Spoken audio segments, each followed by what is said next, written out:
Ethan Hale was a man who believed his life was normal now. He woke up each morning, made his coffee, worked on his small repair shop, and tried to forget the things he once saw beyond the stars. He tried to forget her too, the alien queen with silver eyes and a voice that felt like it could shake planets. Months had passed since he last thought about her. He assumed she was gone forever, back to her powerful empire in the deep space where humans were not supposed to reach. He told himself their story ended long ago, but a part of his heart never agreed. It was a quiet night when everything changed again. The sky outside was still, the wind did not move, even the streetlights felt dimmer. Ethan sat on his old couch, trying to relax, when he heard it. A knock on his door, but not just any knock. It was 3 soft taps, then a pause, then 2 sharper taps, a rhythm that did not belong on Earth, a rhythm he heard only once before, years ago, on a distant planet where he was not meant to survive, the rhythm used by Queen Seraphia. Ethan froze, his chest tightened, he stared at the door as if it were a ghost. No human would knock like that, no human could copy that sound so perfectly. He whispered to himself, no, it cannot be her, but his hands started shaking anyway. The knock came again, the exact same pattern, softer this time, almost sad. Ethan felt his heart beating hard, faster than it had in months. He stepped slowly toward the door, every step heavy like the ground was pulling him back. He reached the door but did not open it. He leaned close, listening. Silence, deep silence, the kind of silence that felt alive. Ethan swallowed hard and whispered, "Who's there?" his voice shaking. A faint light glowed under the door, a soft blue light that flickered like breathing energy, and then a voice, gentle, calm, and impossibly familiar. Human. Ethan felt his knees almost give out. No one else called him that with such emotion, not like it was a title, not like it was something sacred. He unlocked the door with trembling hands, he opened it slowly, and the world outside seemed to shift. The air warmed, the light changed, and there she stood.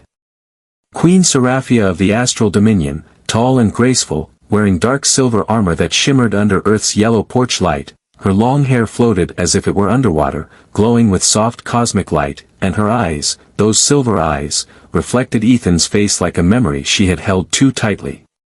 For a moment, neither of them spoke. Ethan just stared, breath caught in his throat. He whispered, "Seraphia, why are you here?" She stepped closer, her presence calm but powerful, her voice softer than he remembered. "Human. I missed you."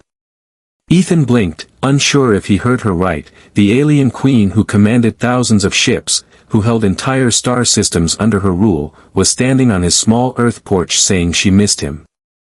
She lifted her hand, revealing a mask shaped for human breathing. She gently placed it against his chest and said, "I came back for you." Ethan stepped back in shock. Why, after all this time? Her eyes dimmed with something like sadness, something Ethan never thought an alien queen could feel. "Because you saved me once," she said, "and because something is coming, something that threatens you." Ethan felt the cold air around him. "Threatens me," he whispered. "Why me?"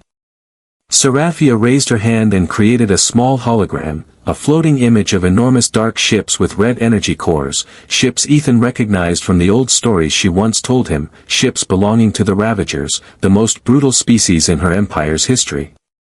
"They found Earth," she said quietly, "they know you are here." Ethan felt his breath shorten. "Me," he whispered again, "but I'm just a human." She moved closer, the glow around her warming the space between them. "Not just a human," she said softly, "you are the one who changed my fate, you are the reason I am still alive."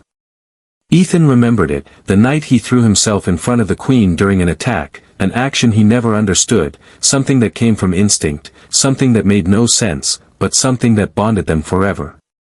Seraphia touched his shoulder gently, her armor warm. "If you stay here, you die," she said. "Earth cannot fight them."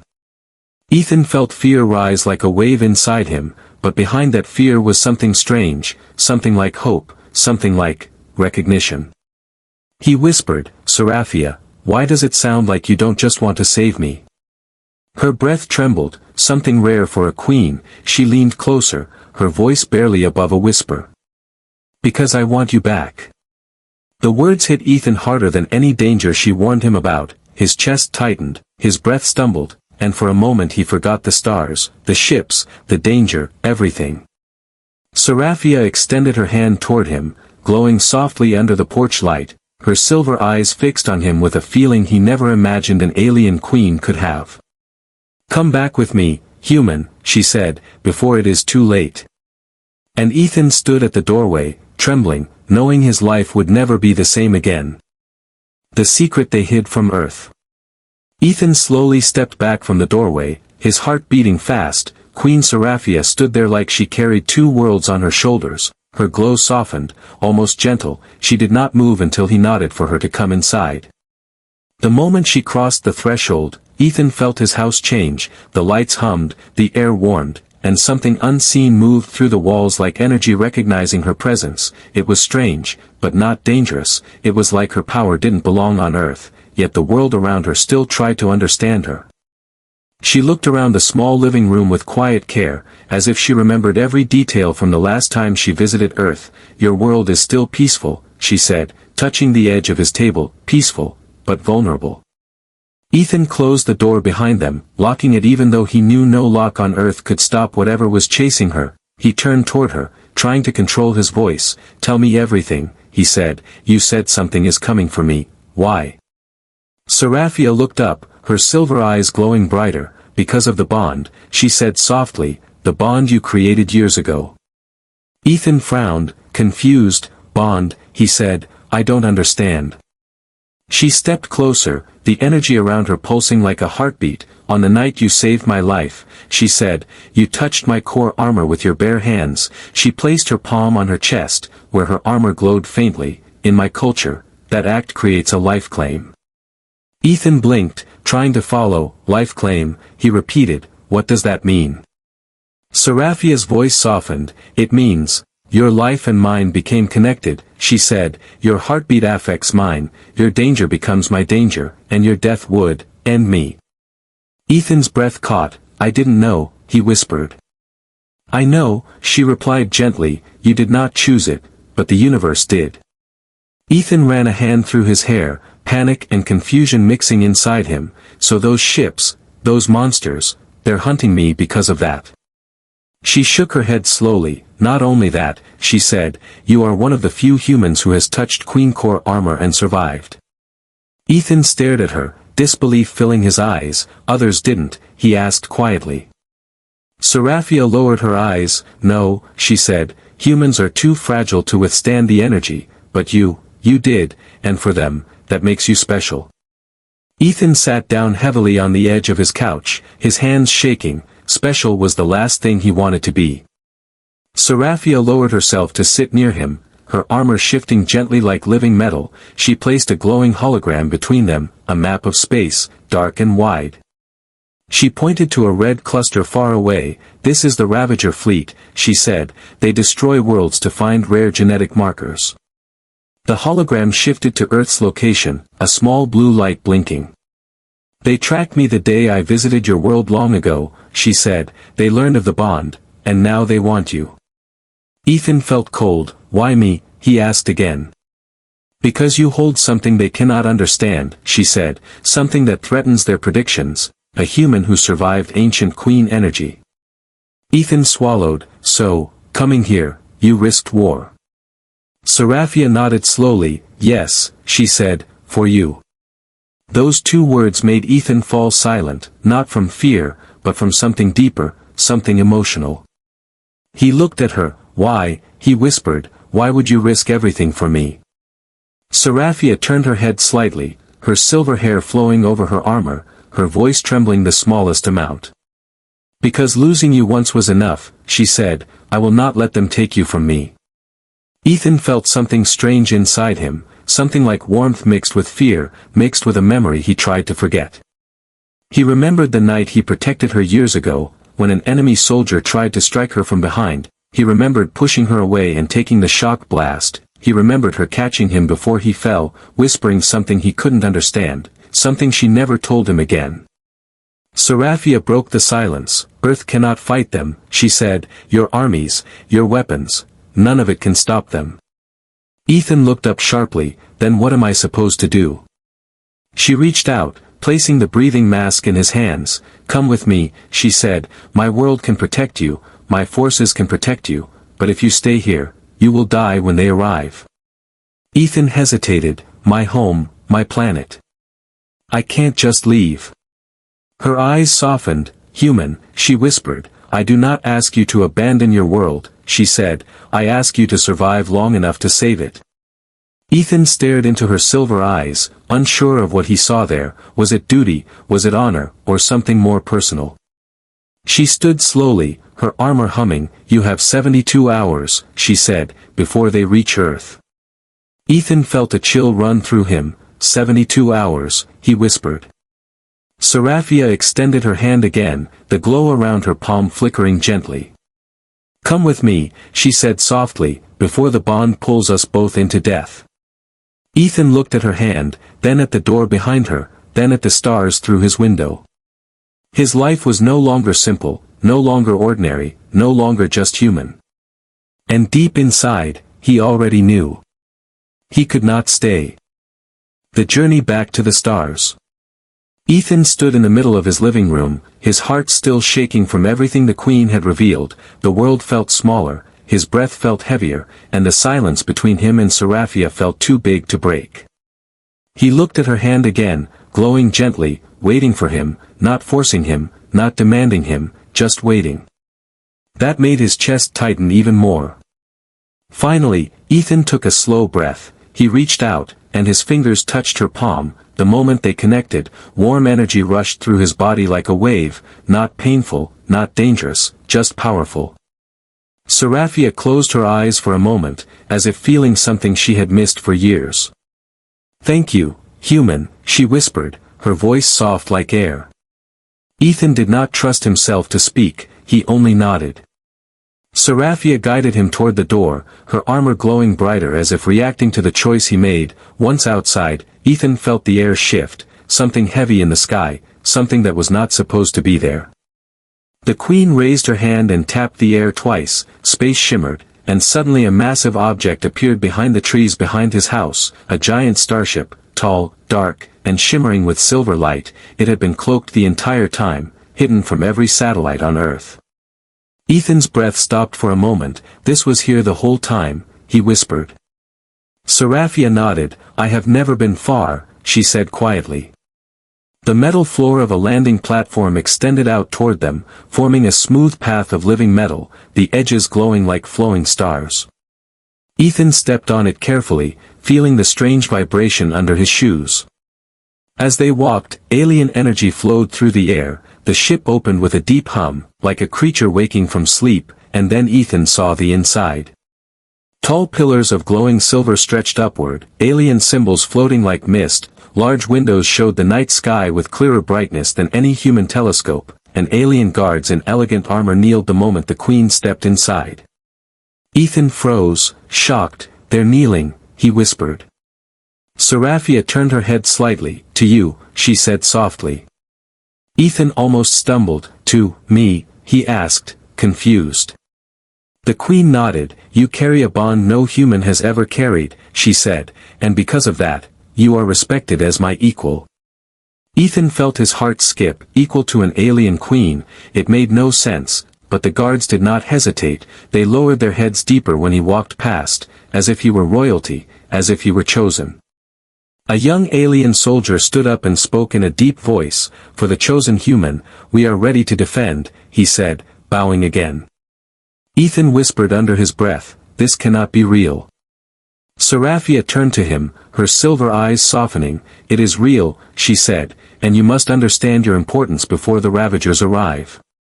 She guided him deeper into the ship, into a large room filled with holograms and star maps. Ethan watched as she activated a display, showing the Ravager fleet closing in on Earth, massive red ships that looked like floating machines of death. "They are faster than before," Seraphia said. "We must leave now." Ethan nodded, fear twisting inside him. Seraphia called out, "Prepare for departure." The ship shook softly as low engines powered on, lights flickered, and the platform rose into the air. Ethan held onto the wall, trying not to panic as gravity shifted. The queen moved closer to steady him, placing one hand near his shoulder. "Do not fear," she said, "I will not let harm come to you." Ethan looked at her, trying to understand her calmness. "Are you never afraid?" he asked. Seraphia's eyes flickered with a strange emotion. "I am afraid now," she whispered, but she did not say of what. The ship broke through the clouds, rising higher and higher, the earth below becoming smaller, a blue and green sphere drifting beneath darkness. Ethan stared at it, feeling his throat tighten. "My home," he whispered.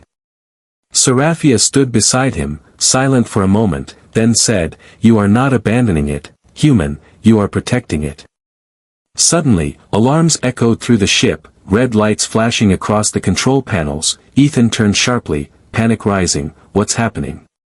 A soldier shouted, "Ravager scouts detected at long range." Another added, "They are scanning for the Queen's ship." Seraphia's expression turned sharp, her queenly authority returning like lightning. She stepped to the command chair and gave orders. "Activate cloak," she said, "shift course toward the nebula corridor, keep Ethan behind the shielding field." Ethan felt the ship tilt sharply, he grabbed the rail as stars blurred past the windows. Seraphia turned to him, her voice calm but firm. "They found us sooner than expected." The ship shook, a deep vibration that rattled the walls. Ethan felt his stomach drop. "Are they attacking us?" he asked. "Not yet," she said, "but they will." A Ravager scout ship appeared suddenly on the screen, its shape dark and twisted, glowing red like burning metal. Ethan felt fear rise. "That thing, it's huge." Seraphia looked at him, her voice steady. "Do not fear the size of your enemy, fear the moment you stop fighting." The ship suddenly dove left, then up, avoiding a burst of red energy shot from the Ravager ship. Ethan grabbed the railing harder. "They're shooting at us." "Yes," Seraphia replied calmly, "because they know who is on this ship." Ethan's heart pounded. "Me," he said. The Queen nodded once. "They will chase us across galaxies for you." The ship dodged another attack, sparks flying from the outer shields. Seraphia moved to the front, placing her hand on the control panel, her armor glowing brighter as she used her own energy to boost the ship's systems. Ethan watched her in awe, her power, her calmness, her fierce protection of him. Then she spoke without turning, her voice low. "Human, hold on." The ship surged forward, entering a bright corridor of swirling blue light, space bending around them as they made the jump. The Ravager ship tried to follow, but the Queen's ship vanished into the stars. Ethan fell against the seat, breathing hard, his mind spinning. Seraphia turned back to him, walking slowly, her armor dimming from the strain. She knelt slightly to meet his eyes. "You see now," she said gently, "this journey will not be easy." Ethan swallowed. "No, it won't." She reached out and touched his hand, warm and steady. "But you are not alone," she whispered. And for the first time since she returned to his door, Ethan believed her. The war for one human life. The jump through the nebula corridor ended with a sudden jolt. The Queen's ship shook as it exited the glowing tunnel of blue light. Ethan grabbed the nearest seat to keep himself steady, breathing fast. He had never felt anything like that before. Seraphia stood straight even as the ship trembled, her armor glowing faintly, her eyes scanning the screens in front of her. "Status," she commanded, her voice strong and clear. A soldier replied quickly, "Shield stable, engines at 70%, no Ravager ships in immediate range." Ethan let out a breath, but Seraphia didn't relax, her expression stayed sharp, focused, as if she expected danger to appear at any moment. She turned to Ethan, her voice gentler now. "You are safe, for the moment," she said. Ethan tried to calm his heartbeat. "For the moment," he repeated quietly, "so they will follow us again."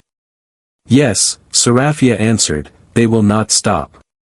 She motioned for him to follow her toward the central control room. The doors opened with a soft metallic hum, revealing a round chamber filled with holograms floating around like stars trapped in glass. The center showed a massive red storm in space, swirling slowly like a giant eye.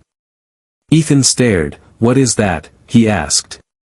"The Bloodfire Belt," Seraphia said, "a dangerous region, but the fastest path back to my empire." Ethan looked closer at the hologram. The swirling lights looked violent, almost alive. Are we going through that? He asked nervously. Seraphia nodded. Yes, she replied, before the Ravagers catch us again. Suddenly, the screens flashed red, alarms echoed through the hall. Ethan flinched. Already, he whispered. Seraphia snapped toward the soldiers. Report. A soldier shouted, multiple Ravager signatures detected, massive fleet closing in fast. Another added, they are locking onto the Queen's energy signature and the human's genetic marker. Ethan's blood ran cold. They're tracking me, he said. Seraphia stepped closer, placing a protective hand in front of him, her voice low. They want you alive, she said, but they will destroy anything protecting you. The ship shook violently, red sparks flickered across the shielding field. The Ravagers had opened fire.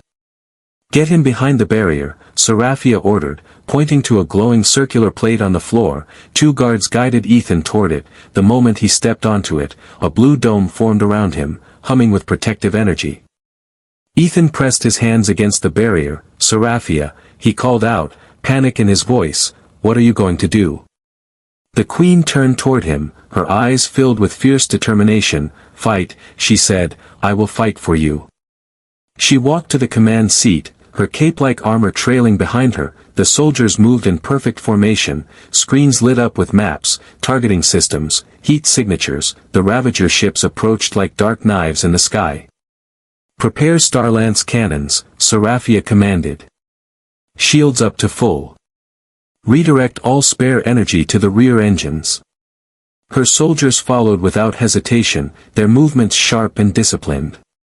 Ethan watched, amazed and terrified. She looked like a starborn warrior, a queen ready to defend her people, but this time, she was defending one human.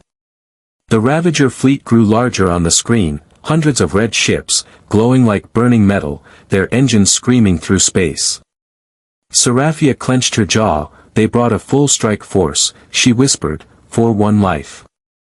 Ethan swallowed hard. Why am I worth that much to them? Seraphia's eyes softened. Because you survived what no human should, she said, and because you matter to me. Before Ethan could answer, the Ravagers fired again. A massive blast hit the side of the ship, throwing soldiers to the ground. Lights flickered. Ethan struggled to stay upright inside the barrier. Seraphia didn't fall. She stood firm, her armor glowing brighter. Return fire, she commanded. The Queen's ship fired back. Beams of blue energy shot across space, hitting several Ravager ships and sending explosions bursting through the darkness. But for every enemy ship destroyed, 3 more appeared behind it. One soldier shouted, they are flanking us. Another called, rear shields collapsing. Seraphia moved fast, her fingers flying across glowing controls, redirecting power, guiding her forces, her voice calm even as chaos shook the ship. Ethan had never seen courage like that, never seen someone stand between him and an entire army. The ship turned sharply, diving toward the bloodfire belt, the swirling red storm growing closer and closer. Ethan stared at Seraphia through the barrier, his voice shaking. Are we really going into that storm? Yes, she replied, it is the only place they cannot easily follow. Another explosion rocked the ship, dust falling from the ceiling, sparks flying from damaged panels. A Ravager battleship locked onto them with a massive charging weapon, the energy glowing bright red. Ethan felt fear stab through him. Seraphia, look out, he shouted. She saw it, her eyes narrowing sharply. Brace yourselves, she commanded. The Ravager cannon fired, a huge blast of red energy tearing through space, heading straight for them. Seraphia placed both hands on the command pedestal, her armor glowing like silver fire. She poured her own life energy into the shields. The entire ship lit up blue as the blast hit. The explosion was blinding. The ship shook so hard Ethan thought it would break apart. He fell to his knees inside the barrier, the sound roaring through his ears. When the shaking stopped, Seraphia stumbled forward, catching herself on the controls, her armor dimming from the energy she used. Ethan pressed against the barrier. Seraphia, he said, his voice almost breaking, are you okay? She took a breath, her voice weak but steady. I'm fine, she said, I will not fall. She looked up at the main screen, the red storm of the Bloodfire belt swirling ahead of them like a giant mouth. "Take us into the storm," Seraphia ordered. The soldiers hesitated for a second. "My queen, entering the Bloodfire belt may destroy the ship." Seraphia raised her head, her eyes glowing with fierce resolve. "If we stay here, the Ravagers will destroy us for certain," she said, "but if we go into the belt, we have a chance." Ethan whispered through the barrier, his heart tight, "A chance for both of us." Seraphia turned toward him, her voice softening again, "A chance, because I refuse to lose you." Then she pointed forward, commanding her forces. "Into the storm," she said, "full speed." And the Queen's ship plunged into the raging red fire of the Bloodfire belt. The choice that changed two worlds. The Queen's ship plunged deep into the Bloodfire belt, red lightning cracked through the skies around them, space twisted like a living storm. Ethan held onto the glowing barrier as the ship shook violently, every jolt made his heart jump. Seraphia stood firm at the command center, her armor glowing brighter with each shockwave, the red storm energy clashing against the shields. Her soldiers struggled to keep steady, but she did not move, she did not break. A soldier shouted over the rumbling, "Shields at 40%, structural stress rising." Another yelled, "Life support stable, but outer hull heating dangerously." Ethan pressed his hand against the barrier, his voice rising with fear, "Seraphia, we can't survive this." She turned her head slightly toward him, her voice calm and soft despite the chaos. "Yes we can, human," she said, "trust me." Red lightning crawled across the ship windows like a burning snake. The storm tried to pull the ship deeper into its core, engine strained, metal groaned, but the Queen's gaze remained focused ahead.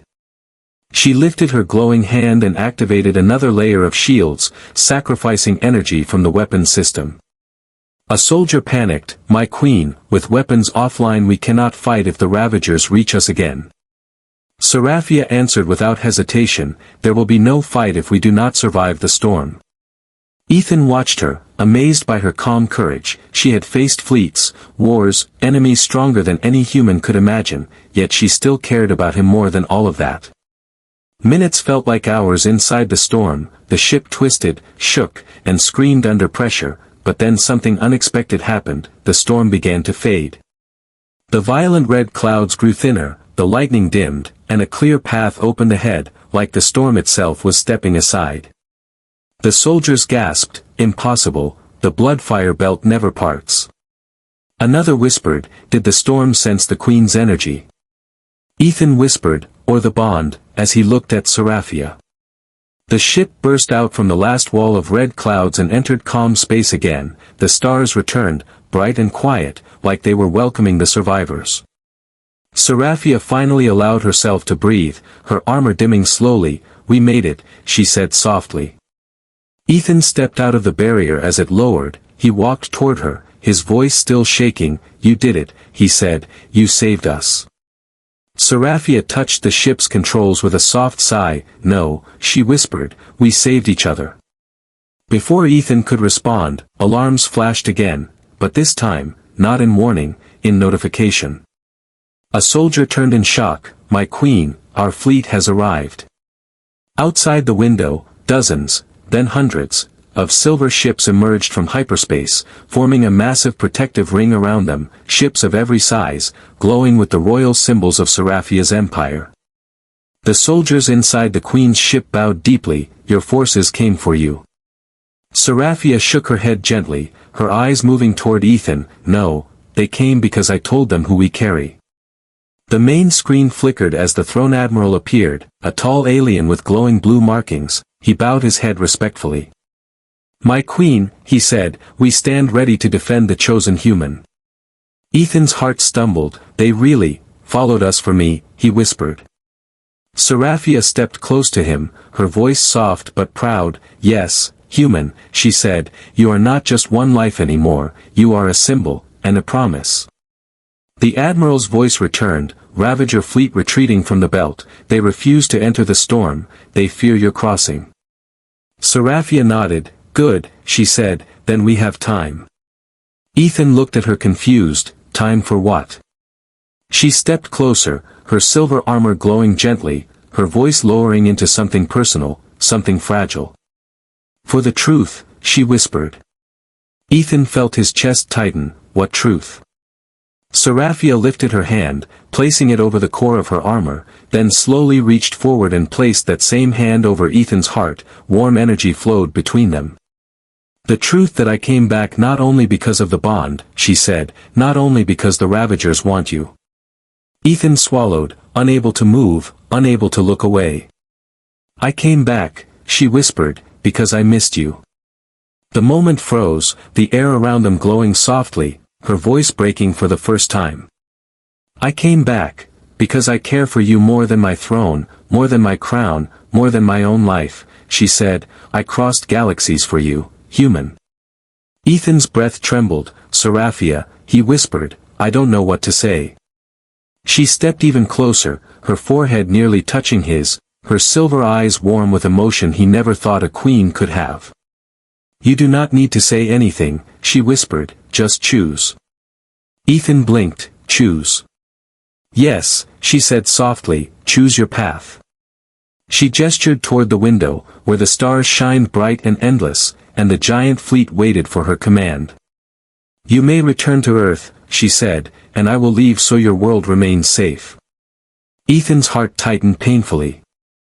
Or, she continued, her voice trembling slightly, you may stay with me, stand beside me, live among the stars, and become the human who changed the fate of galaxies.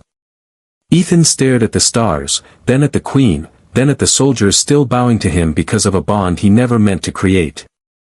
His heart felt heavy, but certain. He stepped closer to Seraphia, her breath soft against his. I've been running from my past for too long, he whispered, but you came back for me, so I won't run anymore. Seraphia's eyes widened, glowing bright like twin moons. Ethan took her hand gently. I choose you, he said, and I choose the stars. Seraphia closed her eyes as relief washed over her, a soft smile touched her lips, something rare for a queen, something real. She squeezed his hand as the entire ship bowed their heads in respect. Then welcome, she whispered, to your new life. The doors opened, revealing the queen's throne room waiting for them, glowing with silver light. Ethan walked beside her, no longer just a human, but a symbol, a partner, a force that changed fate. And together, they stepped forward into a future that would unite two worlds.